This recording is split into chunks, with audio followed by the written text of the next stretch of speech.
Hey, how's it going, everybody? So Evan at u/what's up Raleigh asked me to make this video. It's about a little drill that I showed him when we met up and played Rennie Gold this spring, and I finally got over it and decided to make a video and show you guys. So you guys see me all the time in his form critiques talk about how important it is to have your elbow in the right position, and I just want to explain a little bit about why that's so important and show you a little drill that you can do pretty much anywhere that'll help you get a feel for what that looks like, and it'll actually help you get a feel for the whole mechanics of the throw and where the power comes from. So first is to talk about why it works. Your elbow is a single directional hinge, which means it only moves in one direction. And that direction is controlled by where your upper arm is. And so you can see that my elbow hinges just on one way. If I point my upper arm up, then my elbow hinges up. If I point my upper arm down, then my elbow hinges down. And that's the way your elbow works. So it's only natural that that's the way you can generate the most energy out of it. That's the way you can put the most energy into it without having to worry about causing any kind of damage. So if we're going to try and bend our elbow in the direction we want to throw, then it works even better, because you see that the disc is going to follow where our forearm goes, our forearm is going to go where our upper arm goes. So it's really important that we have our upper arm on the same direction that everything wants to turn. From watching a lot of pro videos, I noticed that, in kind of a eureka moment, I noticed that almost all of those guys have two very distinct 90-degree triangles, two right triangles in their form pretty much at every point during the throw. So that first 90-degree triangle is going to have points A, B, and C, your elbow. And you see that you see this position a lot in paused videos. And almost every pro at some point comes across their body before they extend. The second triangle you're going to see has points A, B, and C is going to be your hip bone down there. And at almost every point you'll notice that there's a 90-degree angle between the arm and the torso. And some of you might say, and I've gotten into arguments about this, about pros say you should throw across your core. Well, that's absolutely true. The thing that I want to point out is that they throw across their core by bending a little bit, which makes the disc seem to come out a little lower. It gives the feeling of coming out lower, but if they stood up straight, that 90-degree angle is still there. And don't take my word for it. Go pause videos and find these angles, because I promise you they're there for most guys. There are a few exceptions. There's a few guys that throw a little differently, and some guys are just going to do it the way they do it. But almost all of the rest of them, you'll find those two angles everywhere.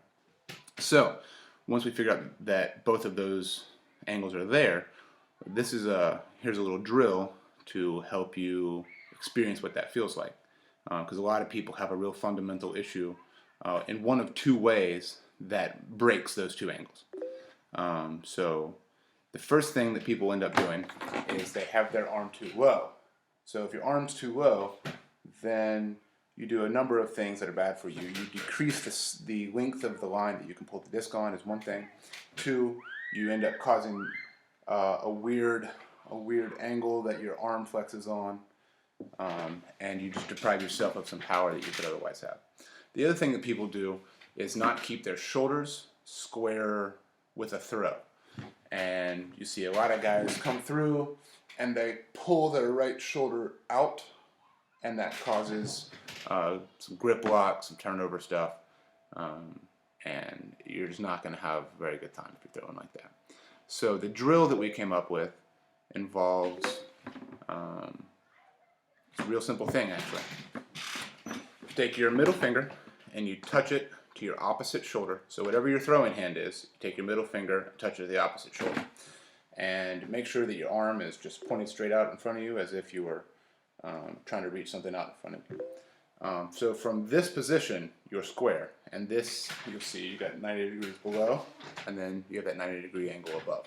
So I just challenge you right now, stand up, do it, and try and act your disc golf throw. And one thing that you'll notice is that you feel really, really restrained. You feel like you don't have any mobility, and there's no way for you to use the muscles that throw.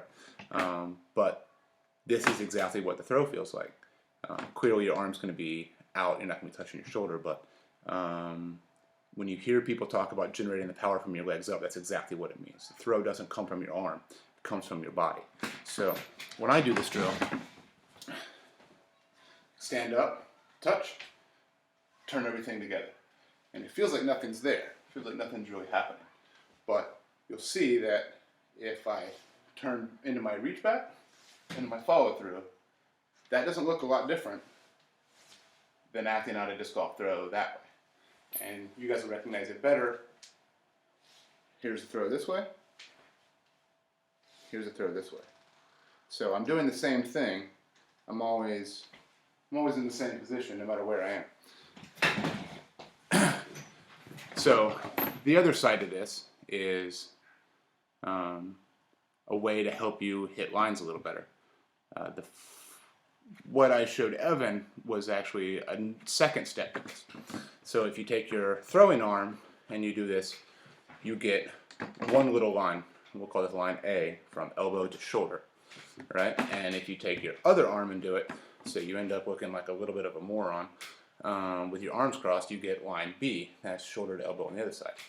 So essentially in your throw, you want to take line A and point it directly away from your target line, and then take line B and point it to your target line. So looking this way, you would go A, away from the target line, B, towards the target line, A, B.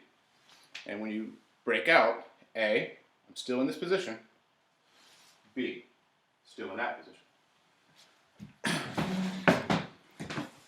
So what's going to happen is, if you are not in that position, you're going to notice that your hand gets pulled across your chest, that it's impossible at some point in your throw to touch.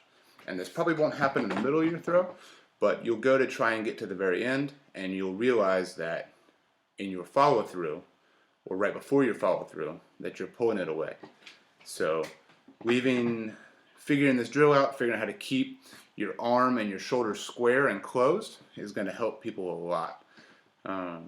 So with this, in one more minute hopefully, I will bring in one other thing that I like to teach people that goes along with it. So if it's all about keeping this rigid position in your upper body, then where does all the turn come from? Because when we think about throwing, we think a lot about arm motion. But in disc golf, we're turning our bodies, we're turning the y-axis, and trying to help figure out where that happens from. So my belief is that almost all of this energy is activated by our left leg, or your back leg. I'm a right-handed guy, so my back leg does it.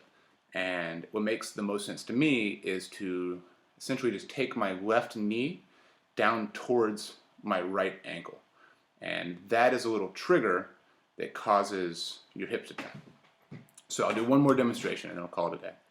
So I'm going to stand up and I'm going to get into that arm on the shoulder form, and I'm going to turn my body 90 degrees to the target, moving only my left leg.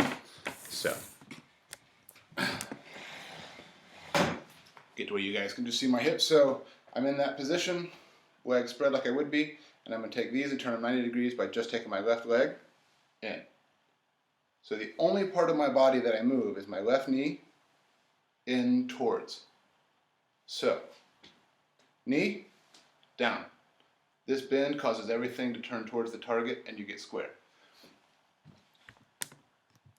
So here to here. And all I did was take my left knee and turn it in. So if you guys try that at home, maybe it'll work, maybe it won't. Like I said, just try it out. Throw your middle finger on your opposite shoulder and take your left knee and turn your whole body with your left knee. That way your hips and your shoulders move together. Everything's going to stay nice and closed the whole time. You're going to be in a good position, and you're going to set everything up to flex your elbow to the hip. And that's where all the power comes from. If I can answer any questions, or if this just sucks and I should never do it again, let me know.